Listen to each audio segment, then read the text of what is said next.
position to lose a player like this for nothing, especially because they're not contending right now. You're listening to the PuckUps Podcast. It's time to hit the ice with Brian D. Felice. Welcome into episode 61 of the PuckUps Podcast. I am Brian D. Felice, and thank you all for joining me. On today's show, I want to talk about 6 questions that I have surrounding the Boston Bruins heading into next season. But first things first, if you haven't done so already, please go ahead and subscribe to the PuckUps on YouTube, Apple Podcasts, Spotify, or anywhere else that you get your podcast. And later on this week, I want to do another mailbag episode. So if you want to get in touch with me or be a part of the show, you can email me, info@thepuckups.com. You can tweet at me on X at @BrianDFelice_. You can tweet at the show at the PuckUps, or leave a comment on YouTube, Instagram, TikTok, anywhere the show has a social media account and post content. Now, I don't know about you guys, but I was pretty damn happy to see the calendar flip from July to August because it means we're that much closer to hockey season. Now, we could go a few different ways here. We could go the glass half empty approach and say, August is going to be just as dry as July in terms of hockey stories because it's the dead days of the summer, and we're still nearly 2 months away from the regular season, yada, yada, yada. But I'm going to choose to do a glass half full approach here.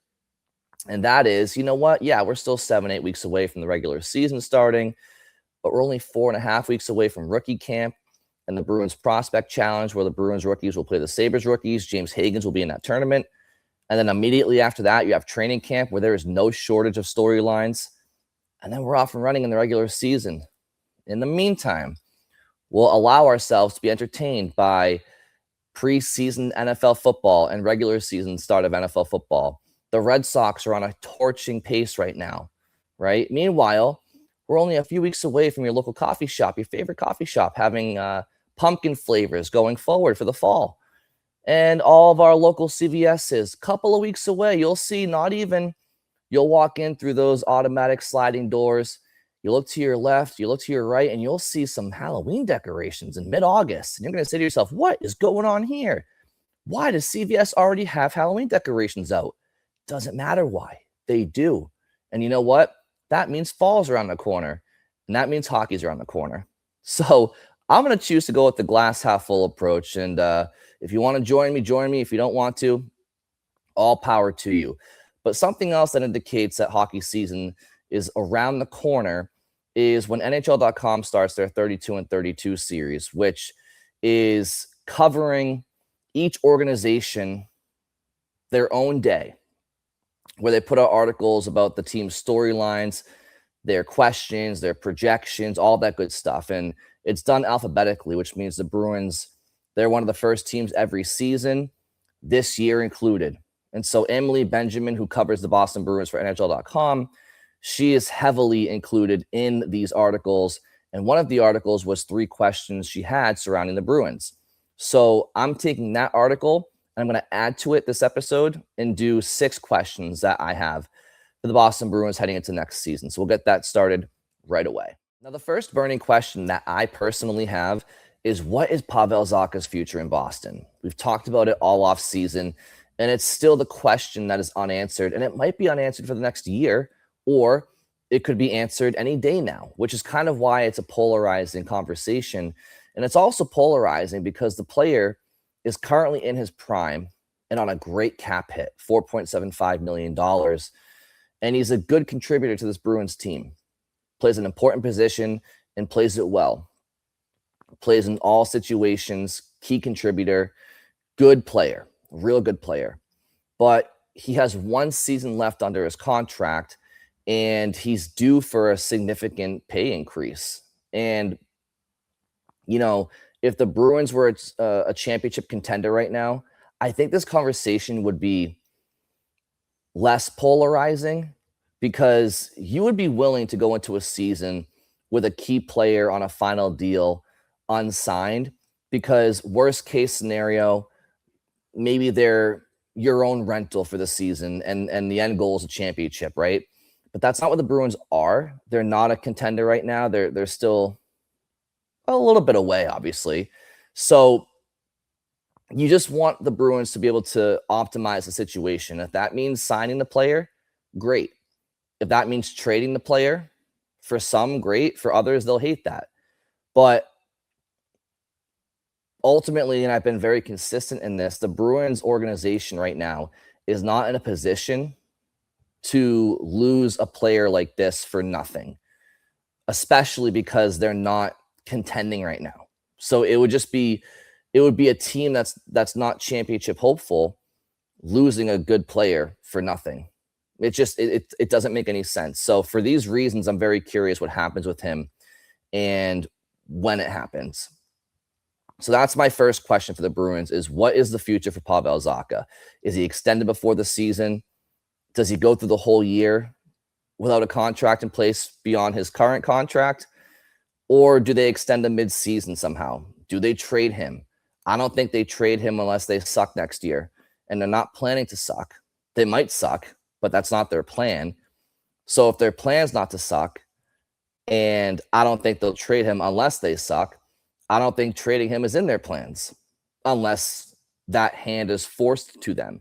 Or somebody comes knocking and really blows their doors off, which I don't know if that's going to happen because if a team, I don't know, I just don't know if that would happen. But this is a storyline to keep an eye on. He's a good player, and I would not hate if the Bruins extended him. It would just depend on, the term and the money, classic contract details. So, but if the alternative is losing him for nothing, then you got to trade him. But obviously, the Bruins aren't trying to trade their current top center, even though he's not, a bona fide 1C in this league. There's a difference between being a 1C and being a 1C on a team that doesn't have a 1C, right? So, in any event, what happens with Pavel Zacha? What does his future hold? So we'll see what happens there. I still think that there's some dominoes to drop this summer around the league. Dylan Larkin's trade request is still out there. There's probably some others behind closed doors that the public doesn't know about. I just think that the NHL is kind of on their summer vacation right now for the most part. But I do think there's going to be some player movement prior to the start of the regular season. I'm not saying that that's Zacha, but I do think conversations are still happening this summer, and I expect player movement still before opening nights around the league. The next question that I have is, can Morgan Geekie still produce at a high rate without David Pastrnak? Now, this might not be relevant. This might be a moot point. Maybe Marco Sturm plays Morgan Geekie with Pastrnak next year, and this question doesn't matter. But the reason why I asked the question is because Geekie's had a really strong last couple of seasons in totality. But I'm skeptical of him potentially being a offensive driver without Pastrnak along his side. And I think that if the Bruins want to be a much better team, they need that. Like, they need scoring depth throughout their lineup. They can't just rely on whatever line Pastrnak is on to be the line that's going. Like, other guys have to carry their own line as well. We saw it last year a bit with Zacha, Middlestad, and Arvidsson, but that was as a trio. And hats off to them. But I'm talking about an individual. The Bruins need another individual in their top six who can carry a line on their own without Pastrnak.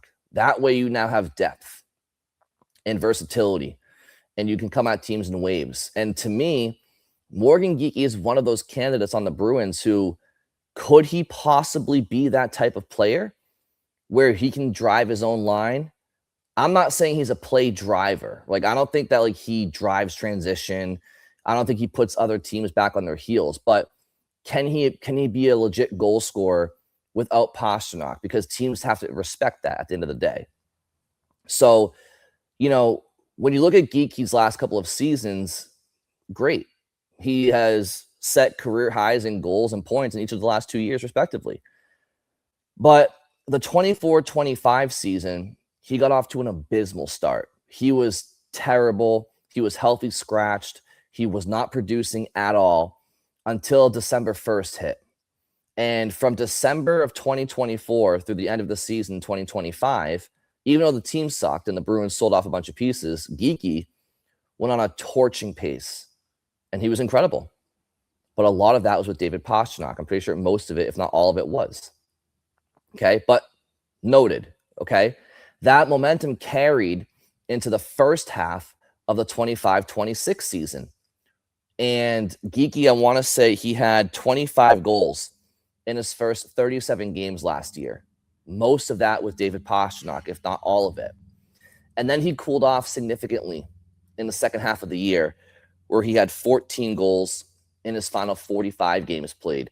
And a lot of that was without David Pastrnak, just like the first part of the 24-25 season was without David Pastrnak. So I bring this up just to say I have my questions about Geekie's ability to be a game breaker, game changer when he's not on a line with David Pastrnak. Here are some other numbers from last season worth noting. And it's not entirely expected, this notion that I'm talking about. I think a lot of players fall into this camp on the Bruins roster, but this is kind of my point. If the Bruins want to be a better team with internal options they currently have, they need somebody to step up and be a line driver without Pastrnak, because he can only play on one line at a time, right? So last year, Morgan Geekie played 376 plus minutes, just about 377 minutes at 5-on-5 on a line combination that did not feature David Pastrnak. In those 377 even strength minutes, the line Geekie was on recorded 16 goals. So those goals are spread out through Geekie and whatever line mates he was playing with at that time. So 16 goals in 377 minutes on line combinations for Geekie at 5-on-5 without Pastrnak. And I'm pretty sure some of those combinations that were actually decent were, in terms of goals for versus goals against in their time together, was Geekie, Elias Lindholm, and Alex Steves. And there was one other combination that Geekie was on that actually had a net positive goals for versus goals against. I forget exactly who the line mates were, because when you go on Puck Money and you narrow the ice time down to at least 10 minutes played together to see all the combinations the Bruins had last year, there's a lot. So I forget what the other combination may have been.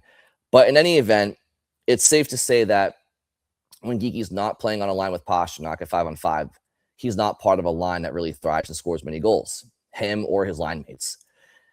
Conversely, Geekie spent 547.6 minutes last year on a line combination with David Pastrnak at even strength. So whether it was Geekie, Lindholm, and Pastrnak, or Geekie, Minton, Pastrnak, Geekie, Zacha, like whatever.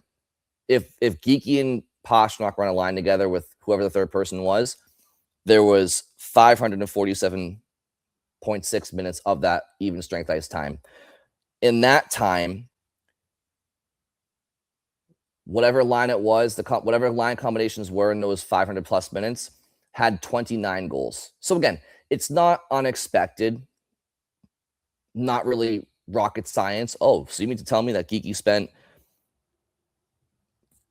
about 50 more minutes with Pastrnak last year, and those line combinations had more goals? You're a genius, Brian. No, I get that. I'm just saying, when you go on to Puck Money and you look at Geekie's line combinations without Pastrnak, there's like nothing there. There's very little production. Again, the Steves, Geekie, Lindholm line, they were okay, and they played about 100 minutes together, maybe a little bit more. Decent chunk of time together. But my point in all of this is, if Geekie can prove that he's not just a power play merchant or a David Pastrnak merchant, and he can be his own guy on his own line, well, now you can start to split up your talent a little bit. And maybe you have a top six of Zacha, or honestly, maybe like Minton. Maybe Minton centering Pastrnak and Peterka. So now you have Pastrnak, who is a 100-plus point guy. Peterka, who I expect, we'll get to him in a second, I expect him to be a 65 at least point guy plus. and a young kid in Minton, and that should bolster Minton's production too. But if that's a line, and then you have a second line of Zacha and Geeky, who can carry his own weight, as can Zacha, and then your third guy with them is a Hagens, just for an example, or maybe it's Middlestad, maybe it's Husendinov, but could be Hagens, right? Well, now you're starting to talk about a lineup that has more balance and depth scoring and higher end scoring. So, but if Geeky can't be his own guy, if he can't be, Geeky was, I want to say, the third leading goal scorer in the NHL for a calendar stretch. Now, much of that was with Pastrnak, but if he can be 80% of that without Pastrnak, all right, that's decent. That's decent depth for the Bruins, okay? I don't expect Geeky to be better without Pastrnak than with them, but can he be close to what he was without him? I have my questions, but hey, if he can, that's a great development for the Bruins. So that's my second question. First question is what happens with Zacha. Second question, can Morgan Geeky more or less carry his own line without Pastrnak, or do the Bruins need to keep him stapled on Pasternak's line because he can't be that? All right, my third question is, will JJ Peterka have a bounce back season? And to me, I fully expect this. I think this is pretty much a lock. He had 68 points in 77 games with Buffalo a couple of years ago. That dipped down to 47 points in 82 games this past year with Utah. Now, granted, he's a lock for at least 25 goals. He's hit the 25 goal mark the last 3 seasons. So he should give the Bruins at least 25 to 35 goals, I think, this year. But the 47 points last year in Utah, that is not going to happen again with the Bruins. He will have a bounce back year. Whether he's playing with Pastrnak or not, I expect him to bounce back and surpass 47 points. But I think, and I've said it on this show before, but with Utah, there was just not enough of a need for his skill set. Like, the Utah already had Clayton Keller, Logan Cooley, Dylan Guenther, Nick Schmaltz. Like, there's some serious talent, offensive talent on that roster that has been there longer than Peterka. So if Peterka, and like, I don't think it's just a Peterka thing. If Peterka was playing with Utah this whole time, and let's say Nick Schmaltz was in Buffalo, and he entered the fold last year after Peterka had been there for 3 or 4 years or whatever, I think it would have been Nick Schmaltz who would have been on the outside looking in at times, because he didn't have the same familiarity that the other guys already had in that system. And there's kind of a redundancy with some of their speed and skill there. Whereas he comes to Boston, and all of a sudden his skill set is unique to the Bruins, because outside of David Pastrnak, they don't really have any explosive offensive guys. You hope James Hagens can be that, right? But in terms of guys that have a little bit more experience. So you add him to this lineup, because Elias Lindholm skates with a piano on his back. And that's a bad joke. I shouldn't say that because he has a back injury. I take that back. But he's not the fleetest of foot, right? And Morgan Geeky, guy can wire a puck, not the fastest skater. Pavel Zacha can skate. I would not call him explosive, but he can skate. Husendinov, he can move, he can jet. Don't want to take anything away from his skating. Okay, he's a smaller guy, but he can definitely skate. Fraser Minton, he can skate. He's still developing. But again, Minton's not, I wouldn't call Minton a burner. That doesn't mean he's not a good skater. So I'm just saying there's definitely a need for an offensive guy who can really scoot up the ice. And I think James Hagens in time will be that for the Bruins too. But Peterka brings an element of explosiveness and offensive creativity and finish that will be welcomed to this Bruins lineup, and he'll be utilized as such. He'll be featured prominently on power play time. He'll be featured in top 6 offensive minutes with some, again, if it's with Pastrnak, then forget it. He'll clear 47 points by January. So yes, I do think JJ Peterka will have a bounce back season for a lot of reasons, but primarily because of fit and opportunity, and yes, his skill set. But I don't think that last year in Utah was a down year because he's not capable. I think his skill set was a bit redundant, and I think that the coaching staff trusted guys that share similar skill sets that have already been there. So it just didn't work out. It wasn't a fit, and Utah moved on, and I think the Bruins will benefit from it, as do I think Will Peterka. Next question that I have, and I mentioned some of these names a minute ago, but can the Bruins young guys take another step forward next year? To me, this is massive. This is massive. And we can talk about Fraser Minten and Murat Husnudinov because they played a full season with the Bruins last year.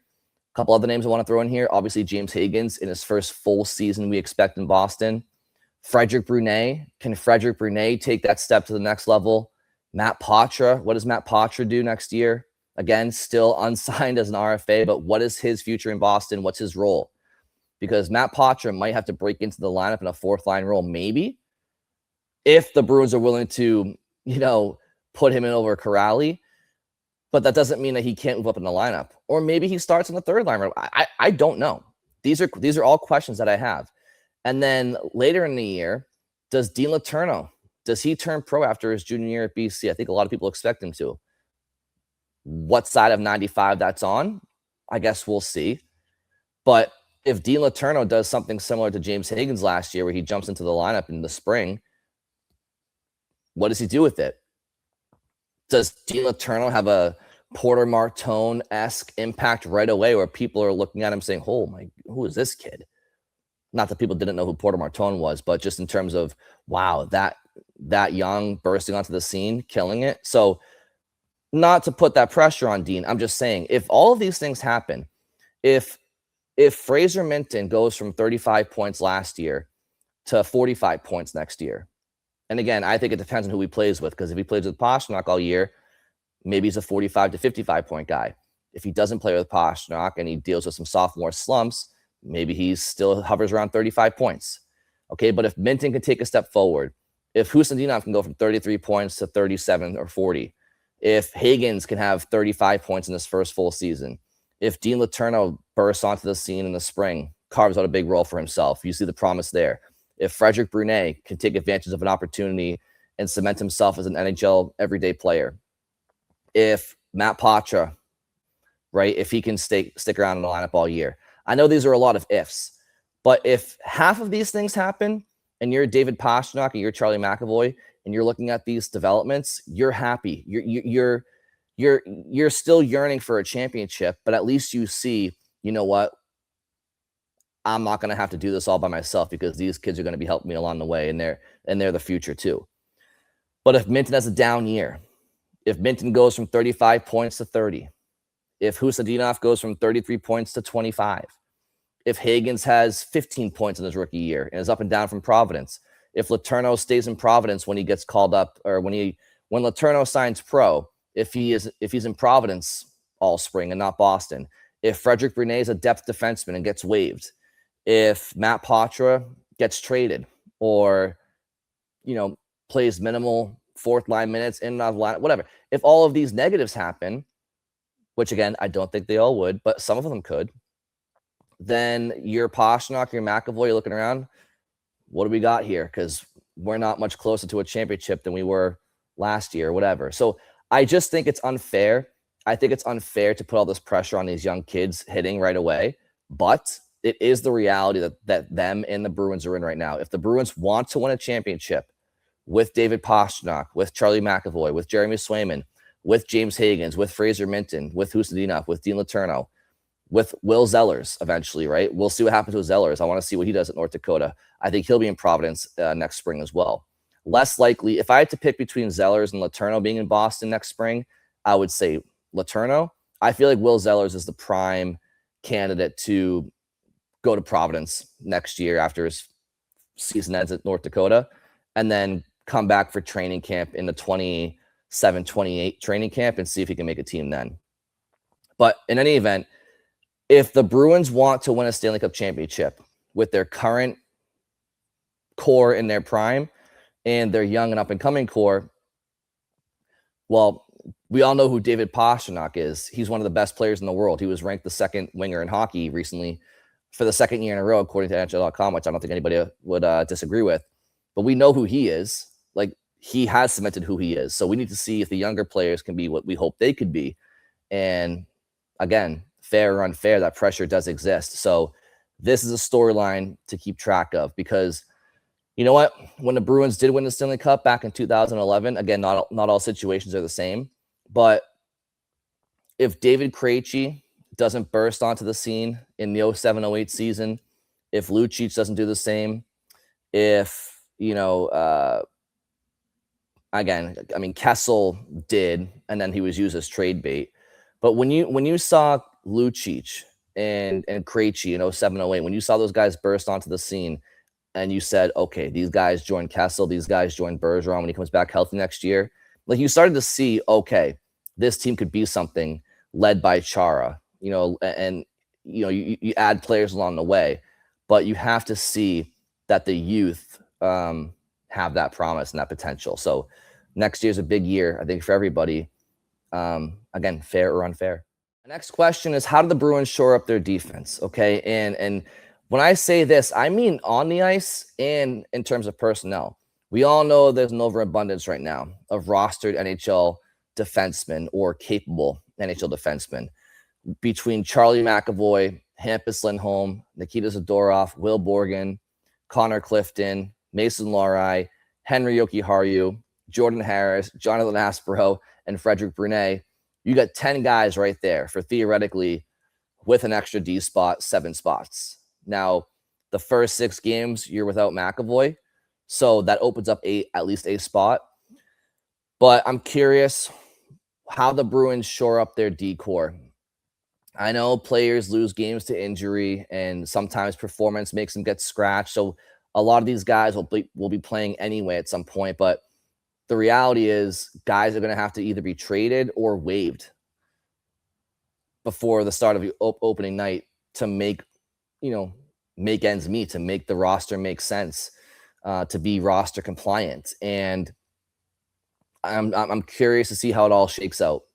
And then on the ice, the Bruins, they had their bacon saved time and time again last year by Jeremy Swayman, and at times, to his credit, Jonas Korpisalo, where now Michael DiPietro will have to showcase that he can do the same next year for the Bruins. But their goaltending, again, primarily Swayman, saved their ass last year. The Bruins gave up a lot of opportunities. The Bruins' goals against expected were through the roof. Their high danger and medium danger chances against were through the roof compared to the NHL. So, clearly, and the Bruins got to 100 points and made the playoffs. Okay, so credit to them. But again, a lot of that's on the fact that Jeremy Swayman was a Vezina finalist.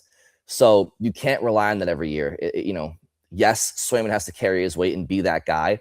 I'm not trying to absolve him from that duty, but realistically, to be that player every year is you're asking somebody to be near perfect all the time, and that's just not human nature. So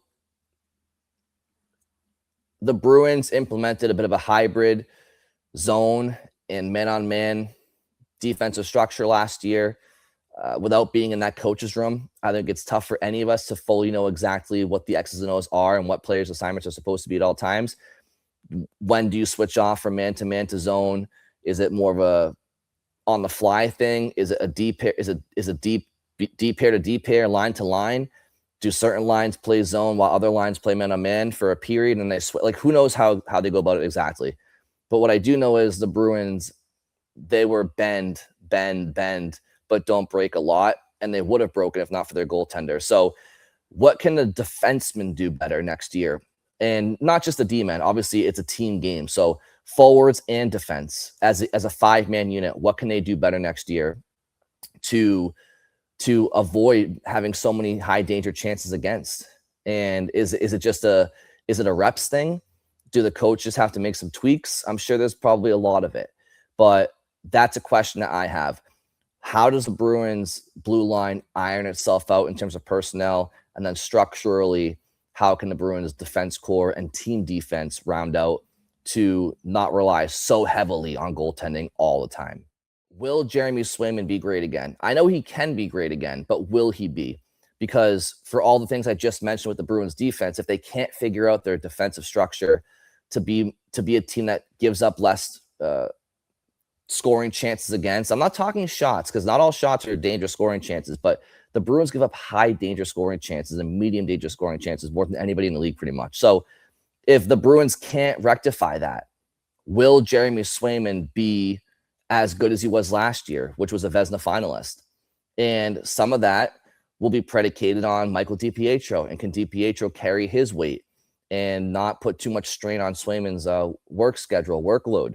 So will Jeremy Swayman once again be a Vezina finalist or thereabouts? Because if he can be, well, that's probably going to give us a bit of a sneak peek to what the Bruins, possibilities could be to make the playoffs next year.